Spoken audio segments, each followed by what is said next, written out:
ABMCয়ে চৰকাৰক শান্তিত থাকিব নিদিওঁ। হিমন্ত বিশ্ব শৰ্মা ডাঙৰীয়াক আমি শান্তিত থাকিব নিদিম। প্ৰমোদ বড়োক আমি ABMCয়ে কিন্তু শান্তিত থাকিব নিদিম। প্ৰমোদ বড়ো ডাঙৰীয়াই জনগণৰ সমস্যাক অতি সম্পূৰ্ণভাৱে পিটি দিছে।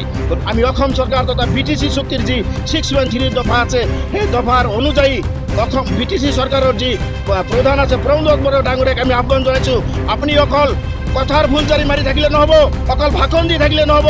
আপুনি যে BTR চুক্তি কৰিছে 6.3 যেটো আপুনি মানে এটা দফা তাত যে সন্নিৱিষ্ট কৰিছে, তাত যে আপুনি উল্লেখ কৰিছে যে BTC অঞ্চলত 1206খন যি অপ্ৰাধিকৃত স্কুল আছে এই স্কুলসমূহ যে প্ৰাধিকৰণ কৰিব, আপুনি যে প্ৰতিশ্ৰুতি দিছে এই প্ৰতিশ্ৰুতি অতি সোনকালে আপুনি পালন কৰক, অন্যথা কিন্তু আপুনি তীব্ৰ প্ৰত্যাহ্বানৰ সন্মুখীন হ'ব।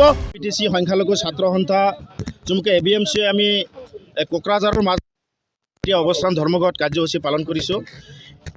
নিশ্চয় আপোনালোকে জানে যে BTC অঞ্চলৰ বিভিন্ন সমস্যা সমাধানৰ ক্ষেত্ৰত বৰ্তমানৰ যি BTC চৰকাৰ, অসমৰ যি BJP চৰকাৰ, এই চৰকাৰখনে সম্পূৰ্ণভাৱে ব্যৰ্থ হৈছে, যাৰ কাৰণে এই ধৰ্মঘট কাৰ্যসূচীত আমি অংশগ্ৰহণ কৰিব লগা হৈছে, ধৰ্মঘট কাৰ্যসূচী ল'বলগীয়া হৈছে।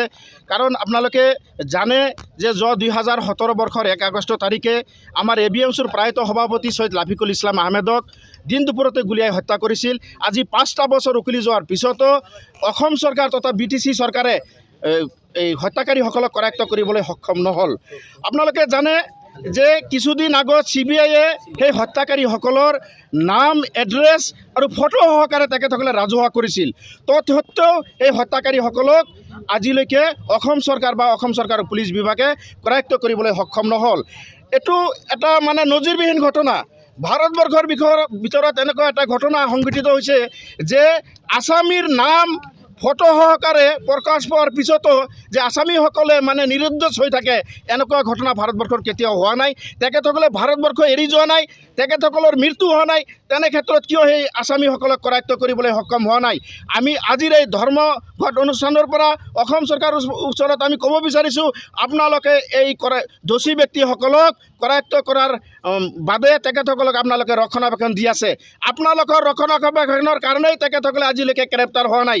গতিকে আজিৰ এই প্ৰতিবাদী কাৰ্যসূচীৰ পৰাই আমি অসম চৰকাৰৰ ওচৰত আহ্বান জনাইছোঁ যে যিসকল ব্যক্তি এই হত্যাকাণ্ডৰ লগত জড়িত আছে তেখেতসকলক অতি সোনকালে কৰায়ত্ব কৰক, নহ'লে ABMC কিন্তু লাফিকুল হত্যাকাৰীৰ যি ঘটনা, এই ঘটনা যুগ যুগ দশক আন্দোলন কৰিব যেতিয়ালৈকে এই হত্যাকাৰীসকল শাস্তি নাপায়। তাৰ ভিতৰত আৰু এটা ইয়াত মানে প্ৰমোদ বড়ো বা অসম চৰকাৰে বাৰে বাৰে প্ৰতিশ্ৰুতি দিয়াইছিল, বিভিন্ন সভা সমিতি, বিভিন্ন নিৰ্বাচনী সভাত ইস্তাহাৰত প্ৰকাশ কৰিছিল, যদি তেখেতসকলে BJPয়ে BTC বা অসমত চৰকাৰ গঠন কৰে তেনেহ'লে BTCত বসবাস কৰা যিসকল ভূমিহীন পট্টাহীন মানুহ আছে তেখেতসকলক ভূমি দিব, ভূমিৰ পট্টা প্ৰদান কৰিব। কিন্তু আজিলৈকে সেয়া দেখিবলৈ পোৱা নগ'ল। এজন ব্যক্তিও তেনেকুৱা মানে পট্টা পোৱাৰ মানে প্ৰমাণ নাই।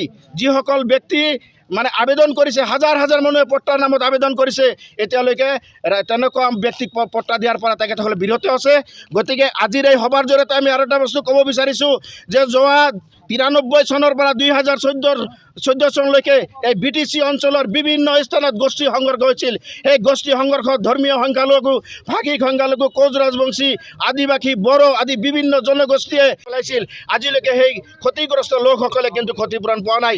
আজিৰ এই ধৰ্মঘট অনুষ্ঠানৰ পৰা অসম তথা BTC চৰকাৰৰ ওচৰত আমি আহ্বান জনাইছোঁ, অতি সোনকালে এই ক্ষতিগ্ৰস্ত পৰিয়ালসকলক অতি কমেও 5 লাখকৈ টকা দিয়াৰ বাবে আমি দাবী জনাইছোঁ। লগতে যিসকল শিক্ষা অনুষ্ঠান আছে, ভেঞ্চাৰ স্কুল আছে। এই ভেঞ্চাৰ স্কুলসকলৰ অৱস্থা আপোনালোকে জানে। দশক ধৰি বছৰ ধৰি এই শিক্ষকসকলে বিনা বেতনে তেখেতসকলে ৰিটায়াৰ হৈ আছে। তেখেতসকলে 1 টকাও চৰকাৰী সাহায্য পোৱা নাই, বেতন পোৱা নাই। তেখেতসকলে শিক্ষকতা কৰি পেলাই আজি নিজৰ জীৱন ধ্বংস কৰি পেলাইছে। তেখেতসকলে স্কুল কিন্তু প্ৰাধিকৰণ কৰা নাই। গতিকে আজিৰ এই সভাৰ জৰিয়তে আমি অসম চৰকাৰ তথা BTC চুক্তিৰ যি 6.3 দফা আছে, সেই দফাৰ অনুযায়ী অসম BTC চৰকাৰৰ যি প্ৰধান আছে প্ৰমোদ বড়ো ডাঙৰীয়াক আমি আহ্বান জনাইছোঁ, আপুনি অকল কথাৰ ফুলজাৰি মাৰি থাকিলে নহ'ব, অকল ভাষণ দি থাকিলে নহ'ব। আপুনি যে BTR চুক্তি কৰিছে 6.3 যেটো আপুনি মানে এটা দফা তাত যে সন্নিৱিষ্ট কৰিছে, তাত যে আপুনি উল্লেখ কৰিছে যে BTC অঞ্চলত 1206খন যি অপ্ৰাধিকৃত স্কুল আছে, সেই স্কুলসমূহ যে প্ৰাধিকৰণ কৰিব, আপুনি যে প্ৰতিশ্ৰুতি দিছে, এই প্ৰতিশ্ৰুতি অতি সোনকালে আপুনি পালন কৰক। অন্যথা কিন্তু আপুনি তীব্ৰ প্ৰত্যাহ্বানৰ সন্মুখীন হ'ব। আজিৰ এই অৱস্থান ধৰ্মঘটৰ পৰাই আমি ABMC সকীয়াই দিছোঁ, যাতে কোনো ক্ষেত্ৰত যাতে ৰাজনীতিকৰণ কৰা নহয়।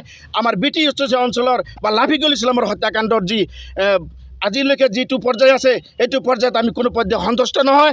অনাগত দিনত যদি সেই হত্যাকাৰীসকলক গ্ৰেপ্তাৰ কৰিবলৈ সক্ষম নহয়, ভয়ংকৰ আন্দোলন, ইয়াৰ পিছত গুৱাহাটী দিল্লীলৈকে আন্দোলন ইতিমধ্যে আমাৰ জেনেৰেল ছেক্ৰেটাৰী মহোদয়ে ইতিমধ্যে ঘোষণা কৰিছে। আমি আন্দোলন কৰাৰ কাৰণে প্ৰস্তুত হৈ আছোঁ।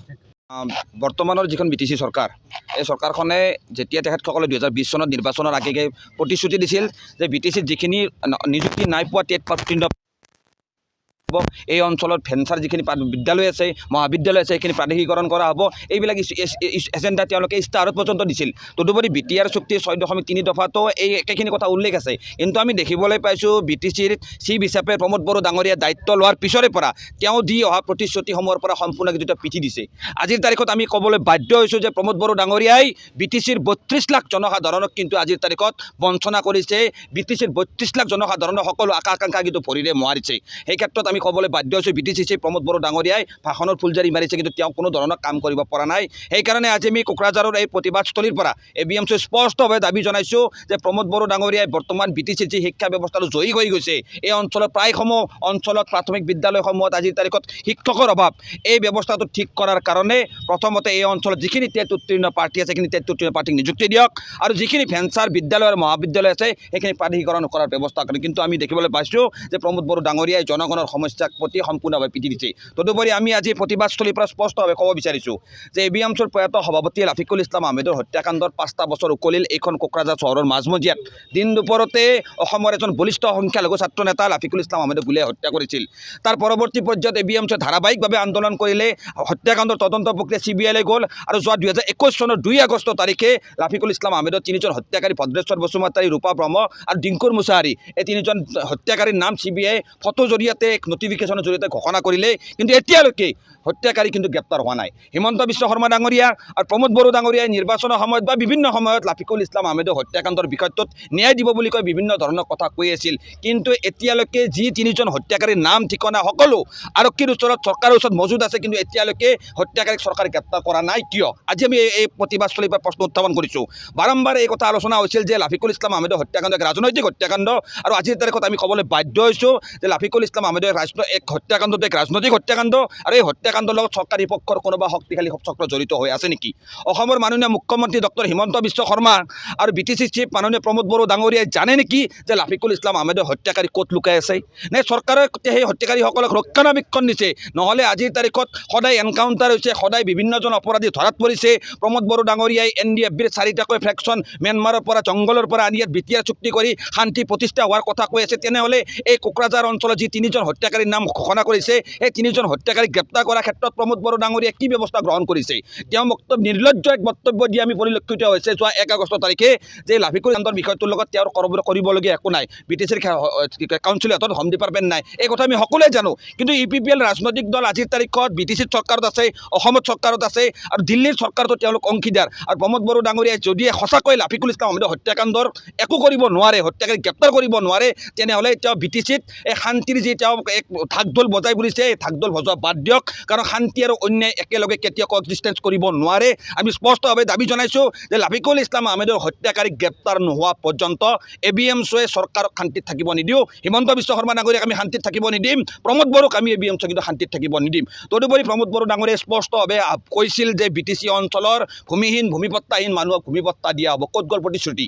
প্ৰমোদ বড়ো ডাঙৰীয়াক আজি কোকৰাঝাৰ চহৰৰ মাজমজিয়াৰ পৰা ABMCয়ে প্ৰশ্ন কৰিছোঁ, আপুনি যে প্ৰতিশ্ৰুতি দিছিল নিৰ্বাচনী ইস্তাহাৰত যে সকলো মানুহক ভূমিপট্টা দি দিয়া হ'ব, কেইজন মানুহক ভূমিপট্টা দিলে? আপুনি শ্বেতপত্ৰ প্ৰকাশ কৰক, হোৱাইট পেপাৰ প্ৰকাশ কৰক। এজন ব্যক্তিকো আপোনালোকে ভূমিপট্টা দিয়া নাই। আপোনালোকে BTC অঞ্চলৰ জনগণৰ আশা আকাংক্ষালৈ আপোনালোকে লৰা ধেমালি কৰিলে, এই অঞ্চলৰ সকলোখনৰ জনসাধাৰণক আপোনালোকে বঞ্চনা কৰিলে, আৰু ভূমিৰ নামত আপোনালোকে আমি দেখিবলৈ পাইছোঁ এই অঞ্চলত সংখ্যালঘু হওক বা বিভিন্ন জাতি জনগোষ্ঠীৰ যিখিনি মানুহ ভূমিহীন হিচাপে বসবাস কৰি আছে, এইখিনি মানুহৰ সমস্যাৰ প্ৰতি কোনো ধৰণৰ গুৰুত্ব দিয়া নাই, আৰু এইখিনি মানুহ ভোট বেংক হিচাপে আপোনালোকে লোৱাৰে কিন্তু ষড়যন্ত্ৰ কৰিছে। আমি স্পষ্টভাৱে প্ৰমোদ বড়ো ডাঙৰীয়া আপোনাক আমি কৈছোঁ যে BTC অঞ্চলৰ প্ৰত্যেকটো ভূমিহীন আৰু ভূমিপট্টাহীন পৰিয়ালক ভূমিপট্টা নিদিয়া পৰ্যন্ত ABMC সংগ্ৰাম চলিছে। আজি কোকৰাঝাৰত আন্দোলন হৈছে, পৰৱৰ্তী আন্দোলন দিছপুৰত হ'ব, তাৰ পৰৱৰ্তী আন্দোলন দিল্লীলৈকে সম্প্ৰসাৰিত হ'ব। এই অঞ্চলতো বিগত সময়ছোৱাত বিভিন্ন গোষ্ঠীগত সংঘৰ্ষৰ কিন্তু সাক্ষী হৈ আহিছে। আমি দেখিবলৈ পাইছোঁ যে এই BTC অঞ্চলটোত এতিয়ালৈকে 1993 চনৰ পৰা আৰম্ভ কৰি এতিয়ালৈকে বিভিন্ন গোষ্ঠী সংঘৰ্ষত ক্ষতিগ্ৰস্ত পৰিয়ালসমূহ এতিয়াও আশ্ৰয় শিবিৰত বসবাস কৰি আছে, বহুতো পৰিয়ালে ক্ষতিপূৰণ পোৱা নাই। তো তেনেকুৱা বিভিন্ন ধৰণৰ ঘটনা ইয়াত সংঘটিত হৈ আছে, কিন্তু প্ৰমোদ বড়ো ডাঙৰীয়াক আমি দেখিবলৈ পাইছোঁ জনগণৰ সমস্যাৰ প্ৰতি পিঠি দি তেওঁ নিজৰ ৰাজনীতি কৰাই কিন্তু পৰিলক্ষিত আছে। সেইকাৰণে আমি স্পষ্টভাৱে কৈছোঁ জনগণ ৰাজপথলৈ আহিবলৈ ইতিমধ্যে আৰম্ভ কৰিছে। ABMCয়ে ৰাজপথৰ পৰা চিঞৰি চিঞৰি কৈছোঁ ইয়াৰ প্ৰত্যুত্তৰ প্ৰমোদ বড়ো ডাঙৰীয়াই আগন্তুক নিৰ্বাচনত কিন্তু ভোগ কৰিব লাগিব। ABMCৰ স্পষ্ট কথা, জনগণৰ ন্যায় নিৰাপত্তা আৰু অধিকাৰ নিশ্চিত নোহোৱালৈকে ABMC সংগ্ৰাম চলিছে আৰু চলিব।